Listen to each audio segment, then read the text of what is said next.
7, just after 3 o'clock. Well, the Institute for Justice and Reconciliation are presenting intergenerational dialogue titled Student Activism Then and Now. And you're going to hear more about that. I think we've got Eleanor joining us on the line. Eleanor, welcome on Bush Radio. Hey, Basi, thank you for having me. Yeah, it's a great pleasure. By the way, before you can talk about, how did the last one go? The last talk? It went so well. You know what? We got thrown a little bit of a curveball because on the day of the lecture, what happened was the university was shut down and all events were cancelled. So we had to quickly do a 360 and we changed venues. So we hosted the lecture here at our offices in Gardens. But despite the change of venue, quite a few people turned up and it was a really interesting conversation. It went really well. I was looking out for you, eh? No, by the way, I had to call in. We were confused here because I'm like, where is this happening? And I was like, yo. But it's fine. In the 80s, it used to happen like that. You'd get the venue, the point. Remember? Exactly. It's good. We don't tell you the venue now. You'll get it at the last. You'll find out 5 minutes before the time. 5 minutes before the time. If you missed out, you've missed out. So what's happening now? Are you hosting another talk? What's really happening? Yes, so the talk for this evening is, like you mentioned, it's the intergenerational conversation between activists from the past and also student leaders today. And it's basically a follow-up of the conversation that was started with the lecture. But this evening what we want to do is we just want to open up that space that we can hear a little bit about the experiences, the struggles, but also the similarities in terms of activism and what it means, but also just looking at how it's changed and how it's adapted to the different contexts that we find ourselves in. So this evening we'll have 3 young student leaders. We'll have somebody from Open Stellenbosch. We have representatives from Rhodes-Mistfall, and also we've got a student from UCT who's also been part of the protests. And then we'll have Llewellyn McMaster, who is a former activist. He was also part of the SRC at UWC in the 80s, but he's now working at Stellenbosch University.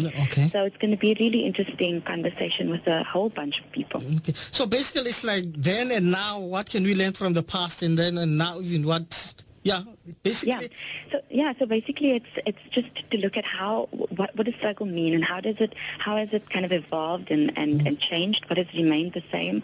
But I guess it's also an opportunity to share experiences, but also learnings, and to just kind of learn from each other, and also to open up a space where young people can share with the public what's happening on campuses, what is it looking like at the moment, what are some of the difficulties and the struggles that they are faced with. Very interesting enough. Yesterday we were talking, me and my friend, about this, and and he was my mentor in the 8th. I was also in the studying, and we were just talking that especially the issue of hijacking. Somebody hijacking. People struggling, like, where do we draw the line here? Who should be the leader? And who's hijacking? Who's what? Who was waiting for the moment so that in order to hijack the whole struggle, and then seeing the whole thing being deviated from what it was supposed to be? In a way, I'm sure the discussions also head towards it. That was also one of the questions that came out, even at the lecture when we had the Q&A session, and people were kind of asking, so what are students and how are these student movements going to safeguard against being either hijacked or the struggle being co-opted for narrow political agendas, and it was really interesting to hear some of the responses.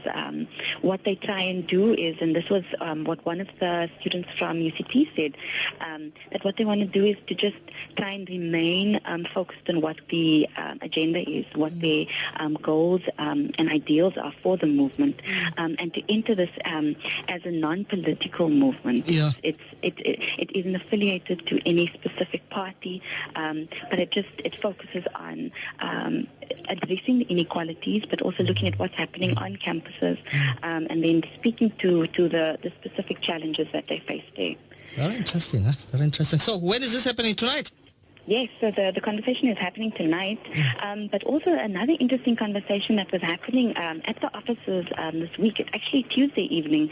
A whole group of activists came together, so from the 70s and the 80s, and they also just sat around the table just to discuss what activists from the past, what they can do today in terms of assisting, but also thinking how they can support in what ways, but also just thinking what they can learn and also share with students. And it was really interesting, Basi. One of the things that came out for me was one activist said that they were really quite taken aback, but in a good way, at how articulate these students were in just speaking truth to power, and speaking about issues that, back in the day, when they spoke about violence, the idea of violence was very much kind of confined to physical violence. Yeah, right? true. But today when students are talking about violence, they're talking about normative violence. They're talking about violence that is embedded within the very systems at universities, but also broadly in society too. So what I found really interesting about the student movement and how it's manifested is just the level of interrogation that the students have done intellectually around they've developed. I'm also scared of them. I'm also scared. I watch my words when I debate.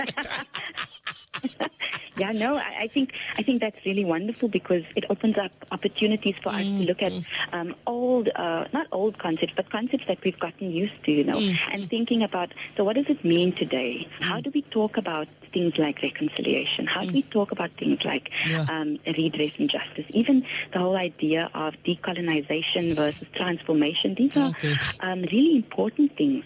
And I think one of the things that I'd also just like to stress is that I'm not in no way speaking for the students, but what I find really enlightening is that this isn't just a student movement. It's not just about what students are going through and it's confined to what's happening on university. One way or another. Societal, Yeah, it's societal, definitely. Yeah, fully agree with you.